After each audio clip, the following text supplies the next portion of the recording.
Breadwinner ng pamilya si Arian. Kaya tuwing may masisilip siyang pagkakataon para kumita o rumakit, gagawin niya ito. Nang pumatok ang oportunidad na makapagtrabaho siya sa Dubai bilang isang receptionist, agad itong sinunggaban ni Arian. Naisip niya, hindi naman siya mahihirapang mag-adjust, lalo pat marami namang mga Pinoy sa Dubai. Pero, paano kung ang inaasahan niyang karamay ay may maitim na balak at mga matang laging nagmamanman?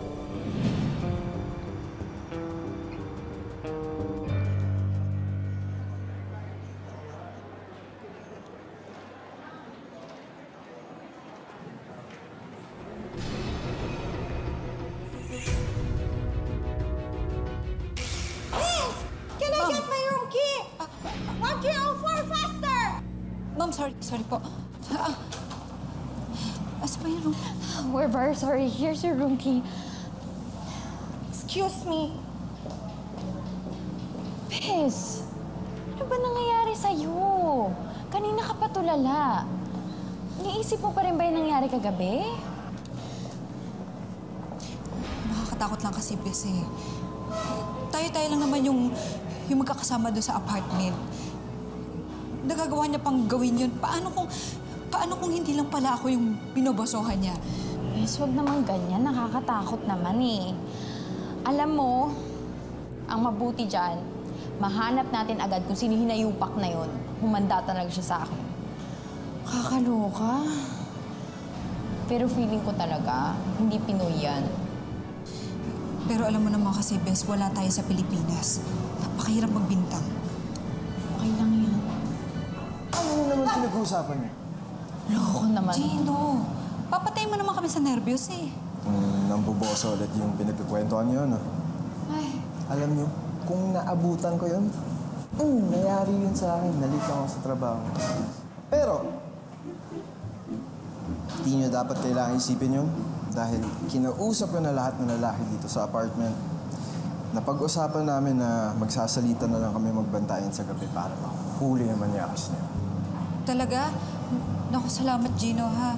Wala yun. Hindi ko naman pwede hayaan na bastusin yung kababayan ko, di ba? Lalo na't malayo tayo sa pamilya natin sa Pilipinas. Kailangan magdulungan tayo. Kaya, kalma lang kayo dyan. Ako nang bahala.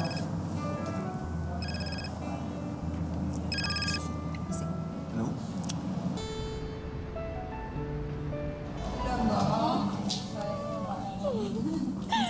Gusto ko na nga hingin yun na... Ay, ano ba naman itong lalaki to? Hi, beautiful. Beautiful mo mukha mo. Taka na nga doon. Kakapit talaga to si Vihan, eh? Papansin na papansin sa'yo. Sarap bunutin yung buhok sa katawan. Hindi ka na. Bes, sandali lang. Hindi ko lang siya yung...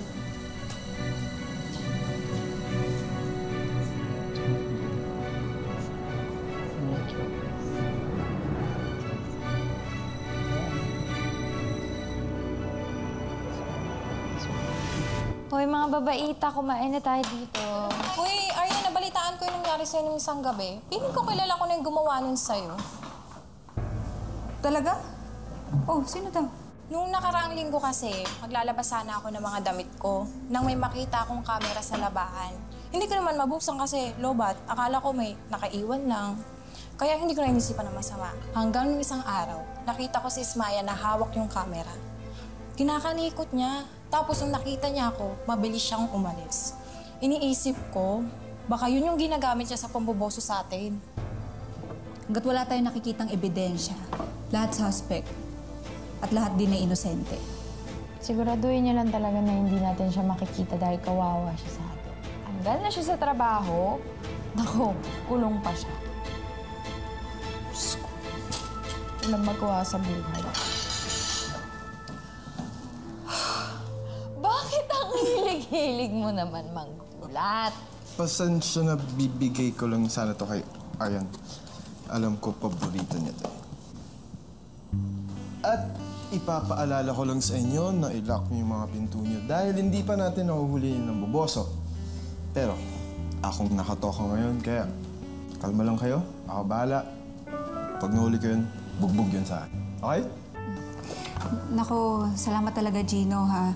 Pati tuloy ko naaabala ko pa dahil dun sa nangyari sa akin ng isang gabi. Wala yun.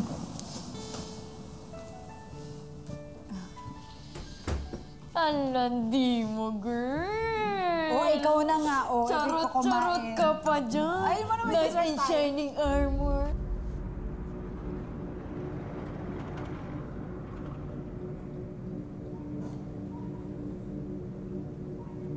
Ang swerte natin kay Gino, no? May kasama tayong kababayang lalaki dito. True. Pero hindi na naman kababayan yung tingin niya sa'yo eh. Parang tingin niya sa'yo, future wife. Ay! Uy, tumahimik ka nga dyan. Mabait lang yung tao. Huwag mo bigyan ng meaning. Ako, ewan ko sa'yo, bes. Alam mo, ikaw na lang yata hindi nakakalam na gusto ka niya.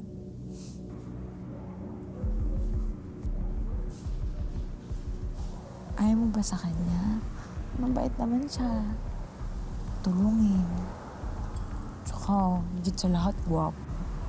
Hindi naman sa ayoko. So, gusto mo nga siya?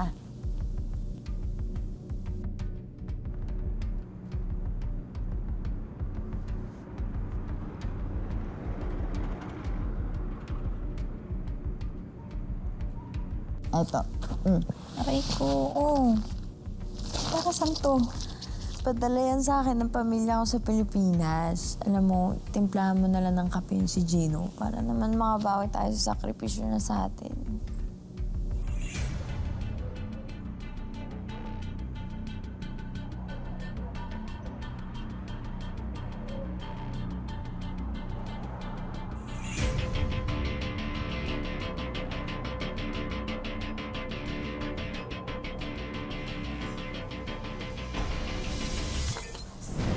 Arian? Ikaw yun? Ang kapal na mukha mo? Akala ko malinis ka, demonyo ka rin pala! Arian?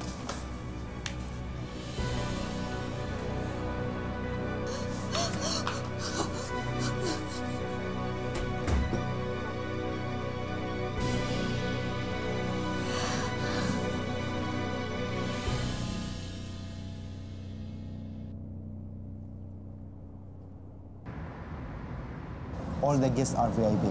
Please take care of them. Okay, sir. Do your job. Yes. Thank you very much. Thank you, sir. Thank you.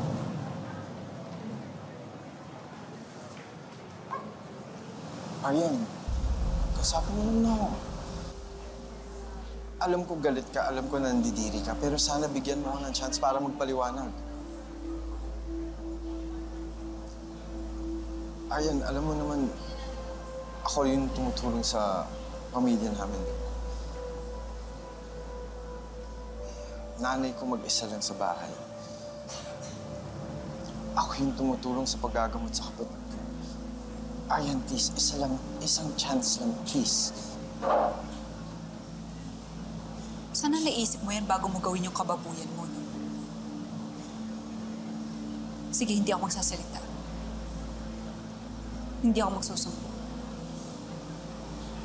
Pero utang na loob, umalis ka na sa apartment natin. Dahil hindi mo na kaya makita yung punong mukha mo. Arian, nagawa ko yung medicine. Dahil mahal kita eh. Pero parang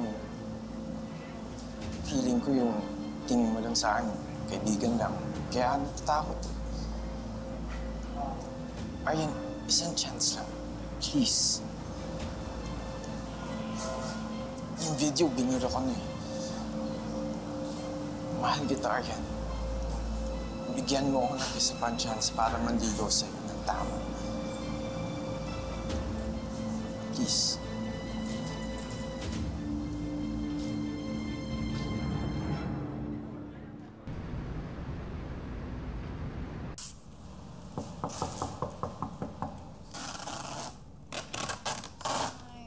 Eto, best pa.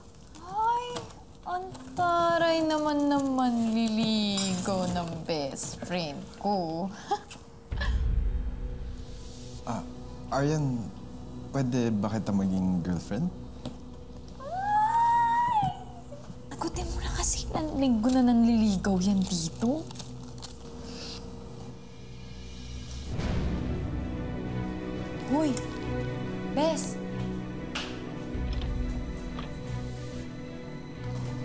dito.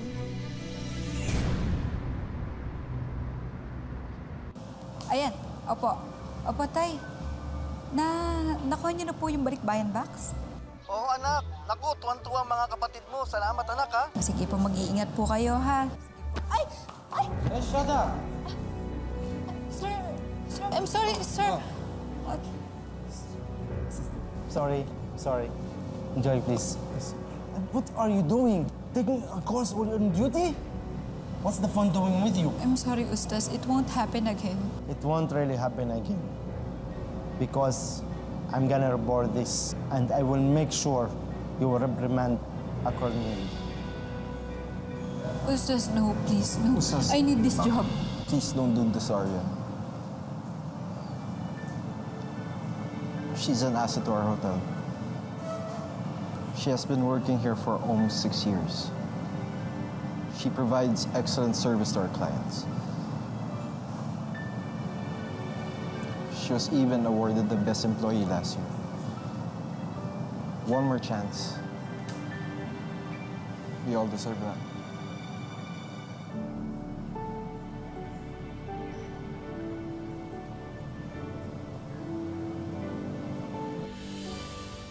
Thank you, ha. Ginawa ko lang naman yun kasi tingin ko naman tama. Tapos, i-atraso pa ako sa'yo. Kalimutan mo na yon. Gusto ko na rin naman mag-move on, eh. Talaga? Pinapatawad mo na ako? Promise, hindi na maulit. So, yung pangliligaw ko sa'yo, pwede ko ba ituloy? Huwag na.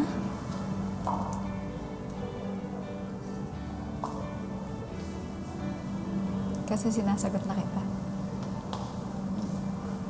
Ayaw mo?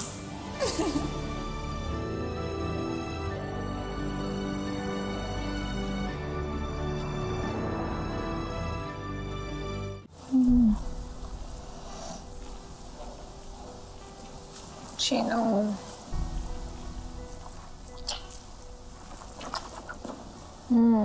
Chino.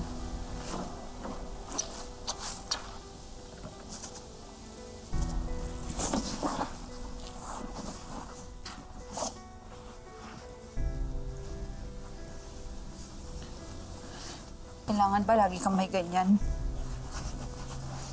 Kailangan ba lagi kang may pinapanood para lang ganahan ka sa akin? Pasensya na. Baka dahil pagod lang ako. Nahihirapan din talaga ako ngayon. Minsan na nga lang tayo magsama ng ganito. Wala na nga tayong oras para sa isa't isa. Wala naman tao dito. Alam mo namang bawal to sa Dubai kapag ganito eh. Kapag ganitong hindi pa tayo kasal. Tapos nagkakaganito pa tayo.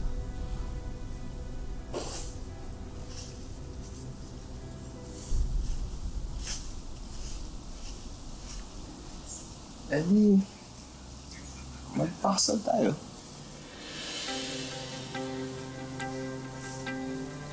Saan nagbibiro ng ganyan?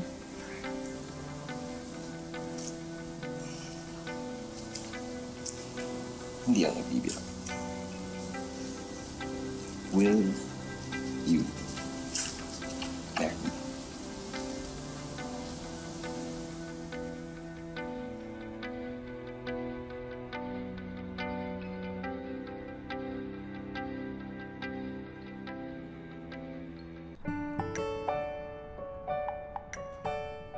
Ano yan? Sino gumawa niyan? Ang bababoy nila! Sino may gawa niyan? Bakit? Bakit nangyari? Ayan, ano to? Ano yan? Sige mo, kung hindi pa sila na kaibigan ko, hindi ko pa malalaman. Pinagpipiesta na kami online.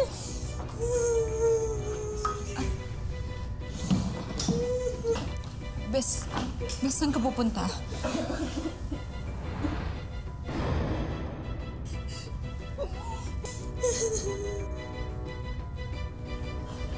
Bes!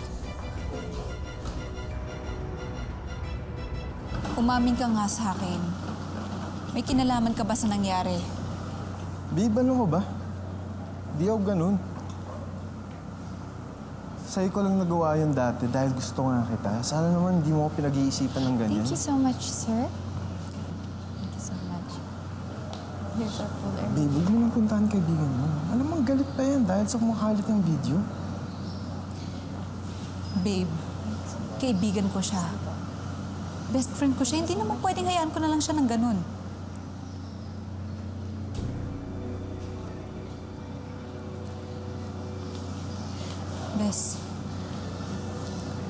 Bes, ano ba kasing problema? Bakit ba ayaw mo magsalita? Gusto mo talaga malaman ko anong problema? Tanungin mo yung boyfriend.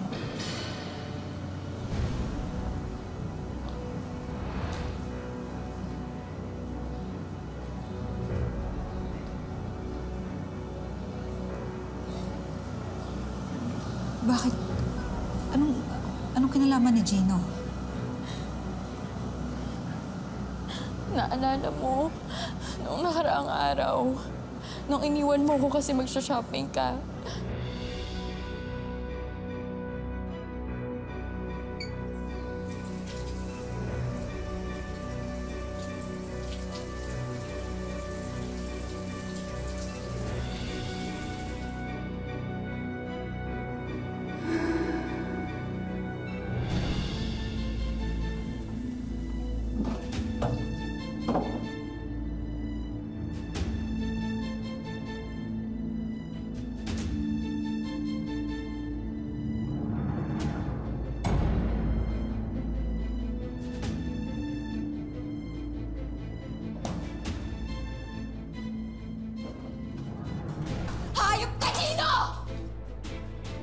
Gino, napakababoy mo! Hayop ka! Ay, yabang mo ah! Ikaw pala yung manyak dito. Humanda ka dahil isusumbong kita kay Arian. Eh, susumbong mo ako kay Arian. Alam niya na to. Sa tingin mo, hindi niya alam to. Wala akong tinatago sa kanya. At sa tingin mo, maniniwala siya sa'yo? Hindi. Ako yung paniniwalaan niya. Salamat ka nga. Ikaw yung binibidyoan. Akala mo, ang sexy-sexy mo.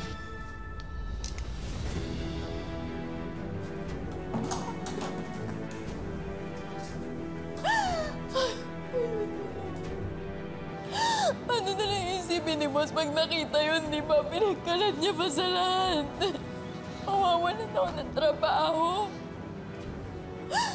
Hayop siya.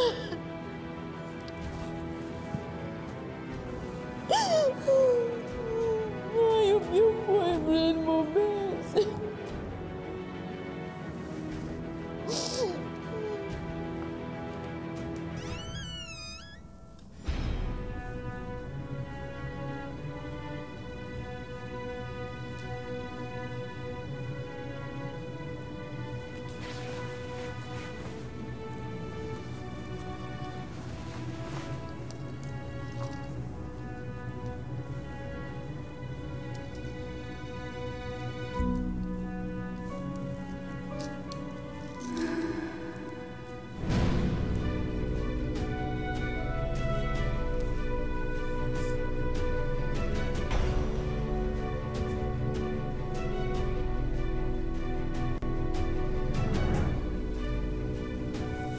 Babe?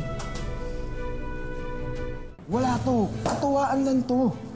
Wala naman akong ginawa sa kanila eh. Ang tingin mo sa aming mga babae, ha? Laruan, ha? Laruan! Babe, wala naman akong ginawa sa kanila. Video lang yan.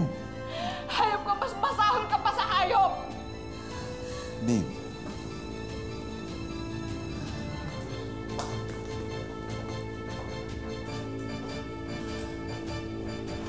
Ayon sa cybercrimes law ng UAE, mahigpit na ipinagbabawal ang paggamit ng IT o information technology para manghimasok sa privacy o pribadong buhay ng isang tao.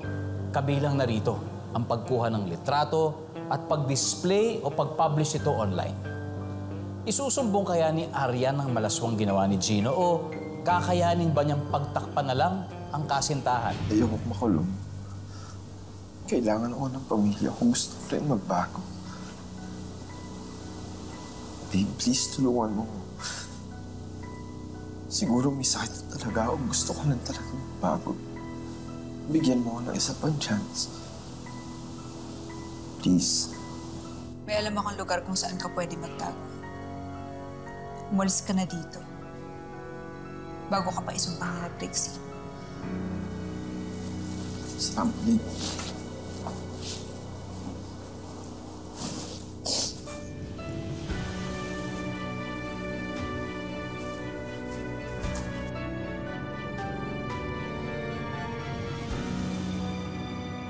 Guys, may pagkain ako. Kain tayo.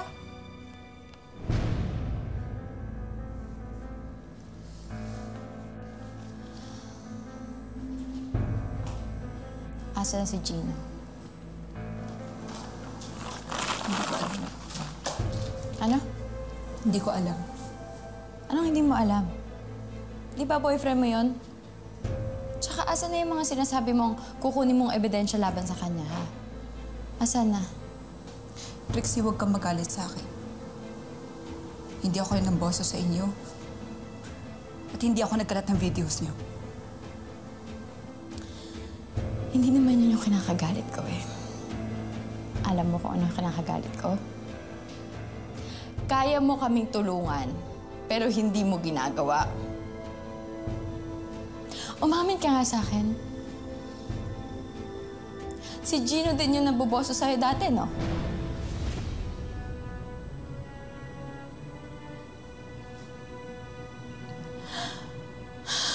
My God! Paano mo nasisikmura to?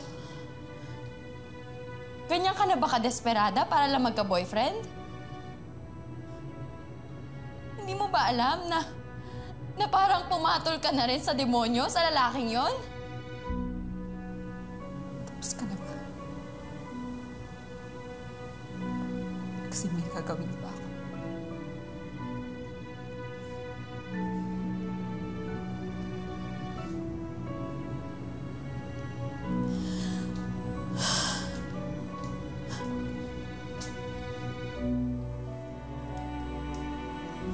Sino ka na? Ha? Bes? Di na kita kilala.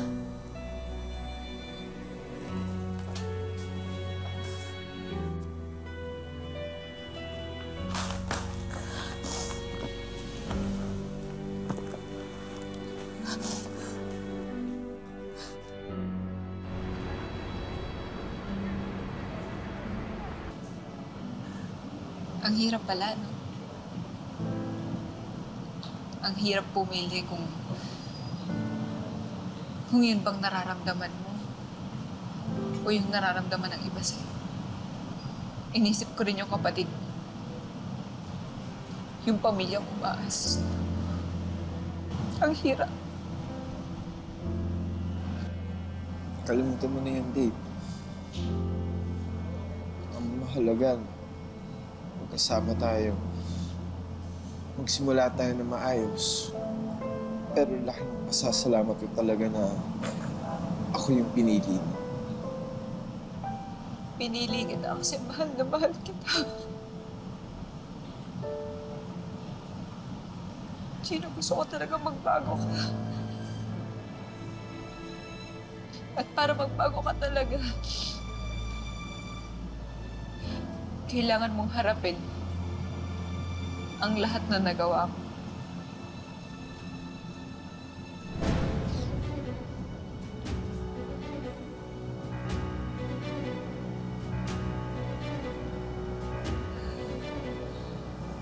Ano to?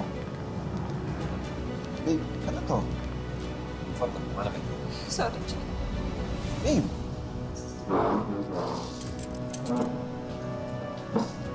Babe!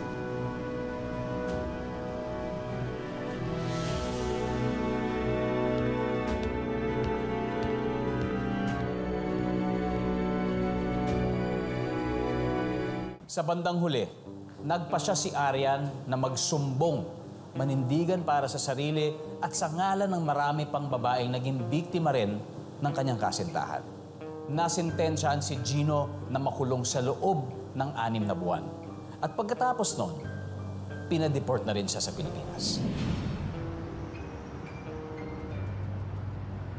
At dahil dyan... Ay, hindi. Big bite. Sige. Sige. Hoy! Ano kami yan? Ang buhay ay hindi iisang daan ng mga itinakdang hirap at pasakit. Ito ay isang daan na nagbibigay sa atin ng maraming pagkakataon para marating natin ang sarili nating tadhana. Sa ngalan po ni Marian Rivera, magandang hapon. Ako po si Dingdong Gales.